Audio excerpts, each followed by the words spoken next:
নমস্কাৰ ছাত্ৰ ছাত্ৰীসকল, আজি মই দশম শ্ৰেণীৰ বিজ্ঞানৰ বিদ্যুৎ চেপ্টাৰটোৰ ৰোধ নিৰ্ভৰ কৰা কাৰকসমূহ তাৰ বিষয়ে ক'ব বিচাৰিছোঁ। ছাত্ৰ ছাত্ৰীসকল, ৰোধ মানে আমি কি বুজিছিলোঁ আগৰ ভিডিঅ'ত, যে ৰোধ মানে হ'ল যে কোনো এটা পৰিবাহীৰ মাজেৰে যে যি প্ৰবাহ চালিত হয়, সেই প্ৰবাহ চালিত হোৱা বাধা প্ৰদান কৰাটোৱে হ'ল কি ৰোধৰ কাম। তাৰ ৰোধৰ কাম কি? ৰোধৰ কাম হ'ল একমাত্ৰ পৰিবাহীযোৰে মাজেৰে যোৱা প্ৰবাহক বাধা দিয়া। এতিয়া কেতিয়াবা এই ৰোধ বুজিলানে, ৰোধ আকৌ কোনোবা পদাৰ্থত বেছি হ'ব পাৰে, কেতিয়াবা ৰোধ কম হ'ব পাৰে, বুজি পালা? আৰু ৰোধ যিমানেই বেছি হ'ব প্ৰবাহ সিমানেই কি হ'ব, কমি যাব। অৰ্থাৎ ৰোধৰ ইনডাইৰেক্টলি প্ৰপৰ্চনেল টু কি প্ৰবাহ। যিমানে ৰোধ, অৰ্থাৎ তোমালোকৰ ধৰি লোৱা এটা ৰাস্তা আছে, ৰাস্তাটোত তুমি গৈ আছা, সেই গৈ থাকোঁতে তুমি যিমানে বাধা পোৱা, সেই বাধা পাওঁতে তুমি কি হ'ব, লাহে লাহে যাবা। যদি বাধা কেতিয়া নাপাবা, যদি বাধা নোপোৱা কি হ'ব, সেই ৰাস্তাত তুমি স্পীডত যাব পাৰিবা নাই? তুমি চাইকেল চলাই গৈ আছা, চাইকেল চলাই গৈ থাকোঁতে ধৰি লোৱা এখন বজাৰ, সেই বজাৰখনত কি হ'ল, তো বহুত মানুহ থাকিব, এতিয়া তুমি তাত বাইকখন বা গাড়ীখন তুমি লাহে লাহে যাব পাৰিবা নে স্পীডত যাব পাৰিবা? তুমি নিশ্চয় লাহে লাহে যাবা, কাৰণ কেলৈ তাততো বহুতো বাধা আছে, তুমি স্পীডত যাব নোৱাৰিবা। বুজি পালা নাই? সেইকাৰণে কি হ'ব, অৰ্থাৎ প্ৰবাহ মানে কোনো এডাল পৰিবাহীৰ মাজে চালিত হ'বৰ কাৰণে কি হ'ব লাগিব, বাধাটো কম থাকিব লাগিব। যদি বাধা মানে ইয়াত ৰোধ, যিনে বাধা দিব ইয়াতে ৰোধ দিব, আৰু যিমানে ৰোধ কম হ'ব সিমানে তুমি স্পীডত যাব পাৰিবা, অৰ্থাৎ প্ৰবাহ ভালদৰে চালিত হ'ব। আৰু যিমানে বাধা কি হ'ব, বেছি হ'ব, অৰ্থাৎ প্ৰবাহৰ কাৰণে বাধা প্ৰদান কৰিব, ফলত প্ৰবাহ তাৰ মাজেৰে চালিত হ'ব নোৱাৰিব। এতিয়া আমাৰ কোনো এডাল পৰিবাহীৰ মাজেৰে ৰোধ মানে পৰিবাহীডাল কেনেকুৱা হ'লেনো প্ৰবাহ ভালদৰে যাব আৰু কেনেকুৱা নহ'লে কাৰেণ্ট নাযায়, বুজিলা নহয়? অৰ্থাৎ প্ৰবাহ চালিত নহয়, সেই কথাই আমি ইয়াত পঢ়িম। এতিয়া ৰোধ নিৰ্ভৰ কৰা কাৰকসমূহ হ'ল, এক নম্বৰটো হ'ল পৰিবাহীৰ দৈৰ্ঘ্য অপৰাধ। পৰিবাহীৰ দৈৰ্ঘ্য মানে পৰিবাহীৰ দৈৰ্ঘ্য কিহে সূচাইছে, এলেৰে সূচোৱা হৈছে। তোমালোকে মন দিবা দেই, এইটো পৰীক্ষাত আহি থাকে যে ৰোধ পৰিবাহীৰ দৈৰ্ঘ্যৰ সমানুপাতিক। তোমালোকে সমানুপাতিক শব্দটোৰ অৰ্থ বুজি পাইছানে? অৰ্থাৎ তোমালোকে আমি 7ৰ পৰা পঢ়ি আহিছোঁ, সমানুপাতিক মানে সমান অনুপাতত থাকে। সমানুপাতিক শব্দটোৰ অৰ্থটো ইংৰাজীত কোৱা হয় প্ৰপ'ৰ্চনেল। অৰ্থাৎ কি, ৰোধ পোনপটীয়াভাৱে দৈৰ্ঘ্যৰ ওপৰত নিৰ্ভৰ কৰে। যদি এল মানে দৈৰ্ঘ্য যদি বৃদ্ধি পায়, তেনেহ'লে ৰোধো বৃদ্ধি পাব। এতিয়া কওঁতে মই এটা ফিগাৰ দেখাইছোঁ, চোৱা এইটো, ইয়াত হ'ল চোৱা, এইটো চোৱাচোন, ইয়াত এল আৰু ইয়াত এল2 ইয়াত দীঘল আৰু L1 হ'ল কি ইয়াত চুটি। কি বুজিলা? চুটি মিনছ কি, ইয়াত বাধা কিমান আছে, এই ধৰি লোৱা এডাল কি, এডাল পৰিবাহী নহয় জানো? এই পৰিবাহীডালৰ বাধা কেইডাল আছে, এই 4টা মানুহ আছে। অৰ্থাৎ তাক বাধা কোনে দিব? এই আমাৰ কি হয়, এলটো হ'ল ধাতুৰ টুকুৰা, তাততো কি থাকিব, আমাৰ এটমসমূহ আছে, অণুপৰমাণুসমূহ আছে। সেই অণুসমূহে এই ইলেক্ট্ৰনক কি যোৱা বাধা প্ৰদান কৰিব। ইয়াত বাধা দিবলৈ মানুহ আছে, ধৰি লোৱা ইয়াত এটম আছে এটা 4টা। কিন্তু ইয়াত আকৌ কি আছে, ইয়াত আকৌ এডাল, দুডাল, 3ডাল, 4ডাল, 5ডাল, 6ডাল ধৰিব নহয়, অৰ্থাৎ 6টা মানুহ ধৰিব নহয় ইয়াত। এইবাবে ইয়াৰ বাধা হ'ল কি 6। বুজি পালা? কি এডাল হ'ল চুটি, এডাল কি পৰিবাহী, এডাল হ'ল কি এডাল দীঘল, এডাল পৰিবাহী। ইয়াত মই কৈছোঁ কি, ইলেক্ট্ৰন আমাৰ প্ৰবাহ চালিত হ'বলৈ কি ইলেক্ট্ৰন চালিত হয়। ইলেক্ট্ৰন চালিত হোৱাৰ অৰ্থটো কি, ইলেক্ট্ৰন যিমান ফাষ্ট যাব পাৰে সিমানেই পৰিবাহীডালৰ মাজেৰে কাৰেণ্ট যায়, মানে প্ৰবাহ চালিত হয়। এতিয়া ইয়াত যদি বাধা প্ৰদান কৰে, ধৰি লোৱা চুটি পৰিবাহী, এডাল হ'ল কি চুটি পৰিবাহী, ইয়াত বাধা কেৱল মাত্ৰ ধৰি লোৱা 2টা আছে। বাধা 2টা কি, এইবিলাক মানে কি এটম হয়, এইটো অণুপৰমাণু। ইয়াততো আমাৰ কি এলুমিনিয়ামৰ এডাল ডাঙৰ পদাৰ্থ হয় নাই, এলুমিনিয়াম বুলি কৈছোঁ বা নিক্ৰম অইল তাঁৰ বুলি কৈছোঁ। তাততো কি আমাৰ অসংখ্য অণুপৰমাণুটো গঠিত হয়। সেই অসংখ্য অণুপৰমাণুৱে সেই ইলেক্ট্ৰনটো যোগক কি কৰে, বাধা প্ৰদান কৰে। এতিয়া চোৱা, ইয়াত ধৰি লোৱা মই তোমালোকক উজুকে বুজিবৰ কাৰণে এটা ট্ৰাই কৰিছোঁ, যে চুটি পৰিবাহীডালৰ বাধা আছে কেৱল মাত্ৰ ইয়াত 2টা। তেতিয়াহ'লে আকৌ এডাল দীঘল পৰিবাহী চোৱা হওঁ, দীঘল পৰিবাহীৰ বাধা কেইটা থাকিব, 1, 2, 3, 4টা। এতিয়া তোমালোকে কোৱাচোন, 4টা মানুহে বাধা দিব আৰু 2টা মানুহে বাধা দিব। তোমাক গতি কৰিবৰ কাৰণে, তুমি ৰাস্তাত গৈ আছা, গতি কৰিবৰ কাৰণে 2জন মানুহ ৰৈ আছে, এই ক্ষেত্ৰত বেছি বাধা পাবানে? আৰু তোমাক গতি কৰিবৰ কাৰণে 4জন মানুহ ৰৈ আছে, কোন ক্ষেত্ৰত বেছি বাধা পাবা? ডেফিনেটলি কি হ'ব, 4জন মানুহে য'ত বাধা দিব তাতে আমাক কি হ'ব, গতি প্ৰদান কৰিবলৈ কি কৰিব, বাধা প্ৰদান কৰিব। অৰ্থাৎ যিমানে পৰিবাহীডাল দীঘল হৈ যাব সিমানে তাৰ বাধাডাল কি বেছি হৈ যাব। বাধা মিন্স ৰোধ বাঢ়ি যাব। অৰ্থাৎ সেইটোৱে সমানুপাতিক। মানে কি বুজিলা? পৰিবাহীডালৰ দৈৰ্ঘ্য বৃদ্ধি হোৱাৰ লগে লগে তাৰ কি বাঢ়িব? ৰোধ বাঢ়িব।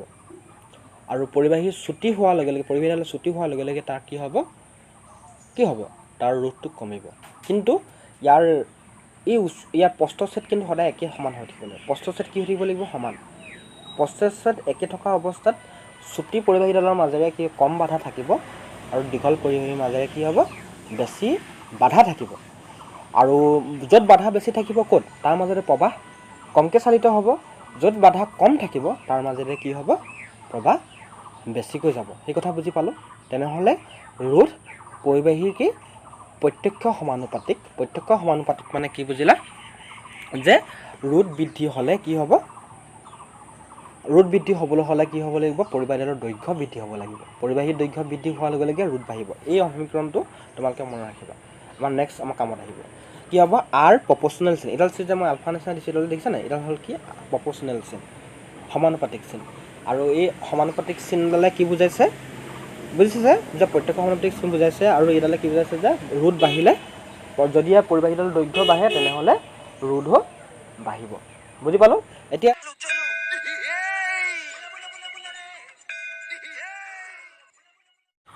আমি 2 নম্বৰ কাৰকটোলৈ যাওঁ। যে 2 নম্বৰ কাৰকটো হৈছে কি? পৰিবাহীৰ প্ৰস্থচ্ছেদৰ ওপৰত। পৰিবাহী প্ৰস্থচ্ছেদ মনত ৰাখিবা দেই। প্ৰস্থচ্ছেদ মানে কি বুজিলোঁ? পৰিবাহীৰ প্ৰস্থচ্ছেদ মানে কি বুজিলোঁ? কিমান শকত প্ৰস্থচ্ছেদ তাক কি হৈছে? কেপিটেল এৰে সূচোৱা হৈছে। A means area of cross section. অৰ্থাৎ পৰিবাহীডাল কিমান গুণে শকত বা কিমান গুণে ক্ষীণ সেই কথাটোৱে বুজোৱা হৈছে এটো। আৰু ৰোধ পৰিবাহীৰ প্ৰস্থচ্ছেদৰ ব্যস্তানুপাতিক। তোমালোকে জানা ব্যস্তানুপাতিকৰ শব্দ অৰ্থ হ'ল কি? পৰোক্ষ সমানুপাতিক। আমি যে প্ৰত্যক্ষ আৰু পৰোক্ষ যে পঢ়ি আছোঁ, পৰোক্ষ সমানুপাতিক। তোমালোকে শিকিছিলা যে পৰোক্ষ সমানুপাতিক মানে কি? এটা বাঢ়িলে এটা কমে, হয় নহয়? এটা বাঢ়িলে এটা কমে, হয় নহয়? যেনেকৈ মানুহৰ সংখ্যা বাঢ়ি গ'লে কি হ'ব? বস্তুৰ সংখ্যা কমি যাব, হয় নহয়? বা মানুহৰ সংখ্যা বাঢ়ি গ'লে কি হ'ব? বস্তুৰ সংখ্যা, খাবলৈ বস্তু কমি যাব নাই? আগতে যদি 3 দিন গৈছিলে তোমালোকৰ, এতিয়া সেইটো 2 দিন যাব মানুহৰ সংখ্যা বাঢ়ি গ'লে। সেনেকুৱা কথা মানে পৰোক্ষ সমানুপাতিক। এটা বস্তু বাঢ়িলে এটা বস্তু কমিব। এতিয়া চোৱা, ইয়াত আকৌ ৰোধ প্ৰস্থচ্ছেদৰ ব্যস্তানুপাতিক। অৰ্থাৎ যদিহে পৰিবাহীডাল ক্ৰমান্বয়ে শকত হৈ যায়, মানে এৰিয়াটো কি হৈ যায়? ক্ৰমান্বয়ে বাঢ়ি যায়। এইডাল চোৱা, তেনেহ'লে কি হ'ব? তাৰ ৰোধটো কি হ'ব? ৰোধটো কমি যাব। আৰু যেতিয়াহে পৰিবাহীডালৰ ক্ষীণ হৈ যাব, অৰ্থাৎ এৰিয়া অফ ক্ৰছ ছেকশ্যন কমি যাব, প্ৰস্থচ্ছেদৰ কালি কমি যাব, তেতিয়া কি হ'ব? ৰোধ বাঢ়ি যাব। বুজি পালা? অৰ্থাৎ পৰিবাহীডাল কেনেকুৱা হ'ব লাগিব? আমাক যদি উপযুক্তভাৱে কাৰেণ্ট যাবৰ কাৰণে কি কৰিব লাগিব? ৰোধটো বাঢ়িব লাগিব। ৰোধটো বঢ়াহে ওলাইছে। কি হ'লে? পৰিবাহীডাল শকত হ'ব লাগিব। শকত হ'লে কি হ'ব? তাৰ মাজেৰে কাৰেণ্ট ভালদৰে প্ৰবাহিত হ'ব। ভালদৰে কিয় প্ৰবাহিত হ'ব আকৌ? তাৰ মাজেৰে যোৱা কি? ৰোধৰ কি কমি যাব? ৰোধ কমিব আকৌ, বাধাটো কমিব। কিন্তু ক্ষীণডালৰ মাজেৰে কি হ'ব? বাধাটো বাঢ়িব। ফলত কি হ'ব? প্ৰবাহ কমকৈ যাব। মনত ৰাখিবা। তেতিয়াহ'লে কি বুজিলোঁ? ৰোধ পৰিবাহীৰ প্ৰস্থচ্ছেদৰ কি? ব্যস্তানুপাতিক।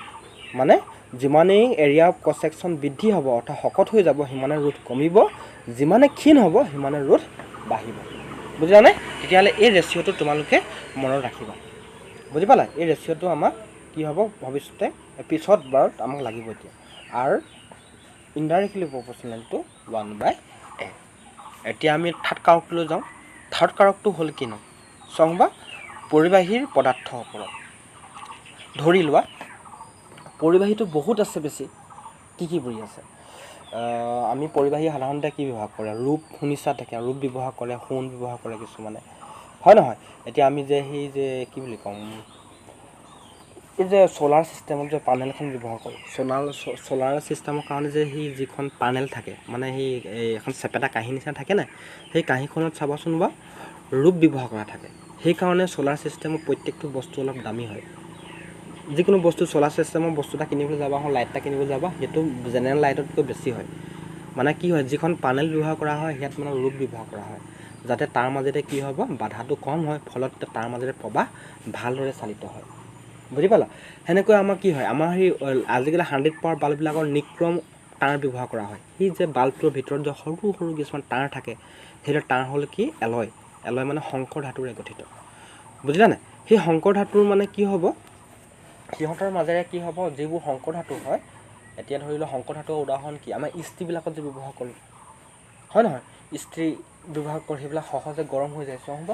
সেইবিলাক গৰম হৈ যোৱা মেইন কাৰণ হ'ল এইটোৱে যে সিহঁতৰ মাজেৰে কি হ'ব, বাধাটো কি হ'ব, বেছি হ'ব। বাধা বেছি হোৱাৰ ফলত কি হ'ব, ৰোধ বেছি হ'ব। ৰোধ বেছি হ'লে কি হ'ব, কাৰেণ্টটো কমিব। ফলতে কম কাৰেণ্টতে কি হ'ব, সিহঁত সহজতে গৰম হৈ কি হৈ যাব, আমাক যিটো কামৰ কাৰণে আমি ইস্ত্ৰি ব্যৱহাৰ কৰোঁ সেই কামটো আমাক উপযুক্ত হৈ উঠিব, হয় নহয়? অৰ্থাৎ ৰোধ ধাতুবিলাকৰ জেনেৰেলি ৰোধ কি হয়, কমি থাকে দেই। শংকৰ ধাতুবোৰত ৰোধ বেছি, আৰু যিবিলাক অৰ্ধ পৰিবাহী শংকৰ ধাতুবিলাকতকৈ অৰ্ধ পৰিবাহীবোৰৰ ৰোধ বেছি। এতিয়া চাবা, য'ত নেকি ৰোধ বাঢ়িব সেইবিলাকৰ মাজেৰে কি হয়, প্ৰবাহ আকৌ এইফালে আকৌ কি হ'ব, এই ক্ৰমান্বয়ে এনেকৈ আহিলে কি হ'ব, প্ৰবাহ বৃদ্ধি হ'ব। এইফালে কি হ'ব, প্ৰবাহ বৃদ্ধি হ'ব। বুজি পালা নাই? কি হ'ব, কাৰণ ধাতু হয়। আকৌ ধাতুবিলাকৰ বিভিন্ন কাৰণ আছে, যেনে ৰূপৰ আটাইতকৈ কম পৰিবাহী বেছি পৰিবাহী, বেছি পৰিবাহী, ৰূপ বেছি পৰিবাহী অৰ্থটো কি, তাৰ মাজেৰে বাধা আটাইতকৈ কম। এতিয়া তাম তাৰ তলত আহিব, তাৰপিছত এলুমিনিয়াম, টাংষ্টেন, নিকেল, এইবিলাক কি হ'ব, ধাতু নহয় জানো? সেই ধাতুবিলাকৰ মাজেৰে কি হ'ব, অলপ প্ৰবাহটো স্পীডত যাব। কাৰ তুলনাত, এই শংকৰ ধাতুবিলাকৰ তুলনাত। আকৌ শংকৰ ধাতুবিলাকৰ মাজেৰে প্ৰবাহ অলপ ভালদৰে চালিত হ'ব, কাৰ তুলনাত, অৰ্ধ পৰিবাহীৰ তুলনাত। এতিয়া কি বুজিলা? ৰোধ সাধাৰণতে পদাৰ্থৰ ওপৰতে নিৰ্ভৰ কৰে।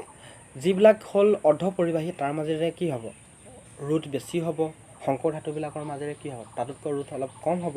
আৰু ধাতুবিলাকৰ মাজেৰে কি হ'ব, তাতোতকৈ শংকৰ ধাতুবিলাকৰ তুলনাত কি হ'ব, বাধাটো অলপ কম হ'ব, ফলত তাৰ মাজেৰে প্ৰবাহ চালিত হ'ব। বুজি পালোঁ নাই?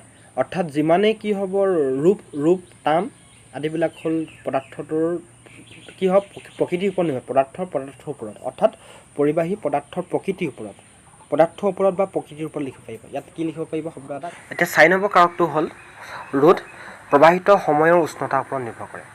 ধৰি লোৱা, তুমি যিটো সময়ৰ কাৰণে কি কৰিছা, টিভিটো চলাইছা বা ইস্ত্ৰিটো চলাইছা, বুজিলানে? সেইটো সময়ৰ কাৰণে উষ্ণতাটোৰ কথা কোৱা হৈছে।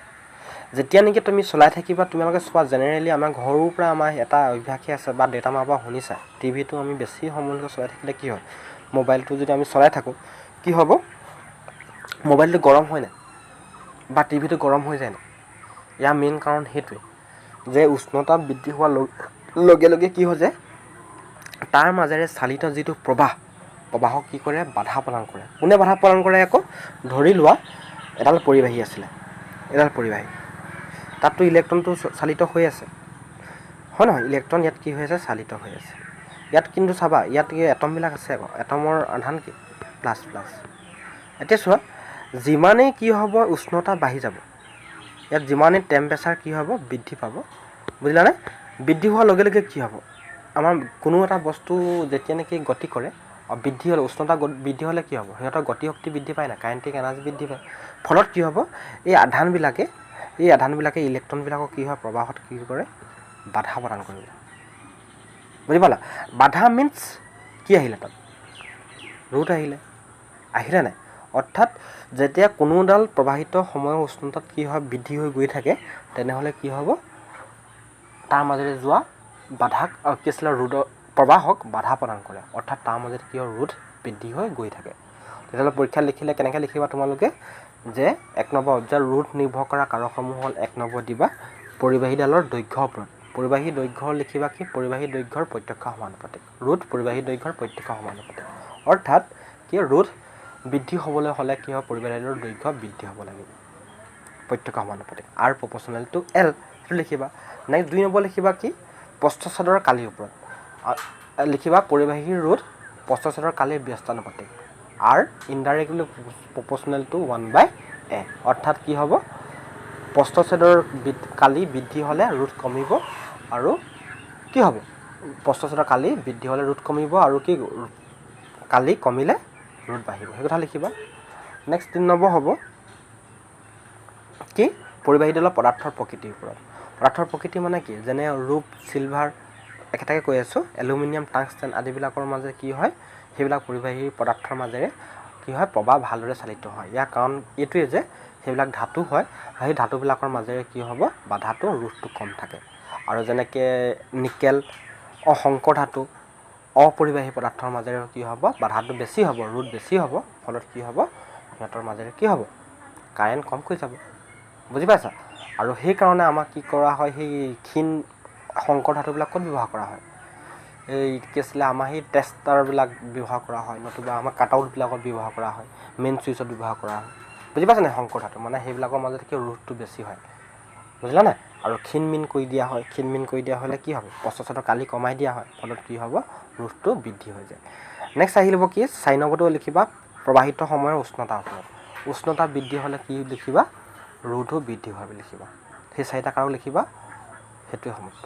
নেক্সট এতিয়া চাবা, এতিয়া আমি আৰু এটা নতুন এটা টপিক পাম। এতিয়া চোৱাচোন, যদি আমি আগতে পাই আছিলোঁ যে পৰিবাহীৰ দৈৰ্ঘ্যৰ কি ৰোধ কি আছিলে, প্ৰত্যক্ষ সমানুপাতিক আছিলে। সেইটো হ'ল 1 নম্বৰ কাৰকটো মই ইম্পৰ্টেণ্ট বুলি কৈছিলোঁ নে, মই ৰাখিবলৈ কৈছিলোঁ। আৰু 2 নম্বৰতে প্ৰচেছৰ কালি কি পাইছোঁ, ব্যস্তানুপাতিক বুলি পাইছিলোঁ নে, এই দুটা। এই দুইটাকে যদি আমি কম্বাইন কৰি দিওঁ, দুইটা লেফ্ট হেণ্ড চাইড আছে, আৰ আছে, দুইটা কম্বাইন কৰিলে কি হ'ব, এলটো এলৰ লগত 1 পূৰণ হ'বনে, এল লগত 1 পূৰণ হ'লে কি হ'ব, এলটো ওপৰত থাকিব আৰু এটো ক'লৈ গৈছিলে, এল তললৈ গুচি আহিলেনে, তেতিয়াহ'লে আমি দুইটা কম্বাইন কৰি দিলে কি হ'ব, আৰ প্ৰপ'ৰ্চনেল টু এল বাই এ। মই তোমালোকৰ আগৰ ভিতৰতে কৈছিলোঁ, যেতিয়া নেকি সমানুপাতিকৰ সলনি সমান চিন দিম, তেতিয়া এটা ধ্ৰুৱক আহে, কৈছিলোঁ নে। ইয়াত ধ্ৰুৱক এটা আহিলে চোৱা বা, এইটো ধ্ৰুৱক, এইটো কি ধ্ৰুৱকটো হ'ল এইটো হ'ল কি ধ্ৰুৱক। এই ধ্ৰুৱকটোক কোৱা হয় ৰৌ। বুজিলা নে, ৰৌ। ইয়াত লিখা আছে চোৱা, ৰৌ হ'ল এটা সমানুপাতিক ধ্ৰুৱক। ইয়াক পৰিবাহীৰ পদাৰ্থৰ ৰোধকতা বুলি কোৱা হয়। ইম্পৰ্টেণ্ট, গতিকে ৰোধকতা মানে কি বুজিলা, এটা হ'ল কি ৰোধকতা, এটা পৰিবাহীৰ কি ৰোধকতা, যিয়ে নেকি কি কয়, তাৰ মাজেৰে চালিত প্ৰবাহক কি কৰে, বাধা প্ৰদান কৰে। বুজি পালা, সেইটো হ'ল কি প্ৰপ'ৰ্চনেলিটি কনষ্টেণ্ট, অৰ্থাৎ কি ধ্ৰুৱক। আৰু ইয়াক কি বুলি কোৱা হয়, ৰৌ বুলি কোৱা হয়। আৰু মনত ৰাখিবা, ৰৌৰ এই ৰোধকতাৰ SI একক খুব লিখিবলৈ আহিয়ে থাকে পৰীক্ষাত, কি ওম মিটাৰ। ওম মিটাৰ কেনেকৈ হ'ল আকৌ, আমাৰ এ হ'ল কি, এৰ কি একক কি মিটাৰ স্কোৱাৰ, লেন্থ নহয় জানো, মিটাৰ স্কোৱাৰ। আৰু হ'ল কি এ হ'ল কি মিটাৰ, হয় নহয়। আৰু আৰৰ সমানুপাতিক কি আছিলে, আৰৰ আছিলে ওম আছিলে নাই, ওমটো ইয়াত বহি যাব, ইয়াত কি আছিলে আহিবকৈ নহয়, এই মিটাৰে কেঞ্চেল থাকিলে কি ওম মিটাৰ। বুজিলা নাই, সেইটো হ'ল কি একক, হ'ল কি ৰোধকতাৰ SI একক হ'ল কি ওম মিটাৰ। বুজি পালোঁনে। এতিয়া সেই ৰোধকতা SI একক খুব লিখিবলৈ আহে, ওম মিটাৰ প্ৰতিবাৰে আহি থাকে বুলি ভাবি ল'বা, তেতিয়াহ'লে ৰোধ নিৰ্ভৰ কৰা কাৰকসমূহ বুজি পালোঁনে। এতিয়া এই তালিকাখন চোৱা, তোমালোকৰ কিতাপত আছে এই তালিকাখন চোৱা, এইবিলাক চোৱা পৰিবাহী। এতিয়া চোৱা, মই বুজাই দিছোঁ যে অথনি যে কৈ আছিলোঁ যে ৰূপ পৰা আটাইতকৈ কম পৰিবাহী, বেছি পৰিবাহী, আৰু তাৰ ৰোধ আটাইতকৈ কম। সেই কথা চোৱা, প্ৰথমতে আহিলে কি ৰূপৰ ৰোধকতা হ'ল ওম মিটাৰ, মানে ৰোধ, বুজিলা নাই। ৰোধকতা হ'ল কি 1.60 × 10⁻⁻8, মাইনাছত আছে।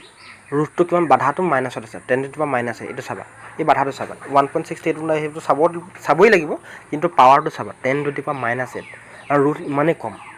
নেক্সট তাৰ তলতো চোৱা বা এই নম্বৰ কোনটো চাওঁ, তাৰ তলত টামেই চাই দিয়া, তাৰ আকৌ কি 10⁻⁻8 আছে, কিন্তু 1.62 10⁻⁻8। ইয়াৰ চোৱা, ইয়াৰ তুলনাত কাৰ বেছি, কাৰ ৰোধ বাধাটো কাৰ বেছি, 1.60তকৈ 1.62 নে, বাধা এই কি তামৰ বেছি নে, তামৰ বেছি হয় নাই, মানে কি বুজিলা, তামতকৈ ৰূপ ভাল পৰিবাহী, মানে ৰূপৰ কি বাধাটো কম আছে, সেইবাবে ভাল পৰিবাহী। বুজি পালা।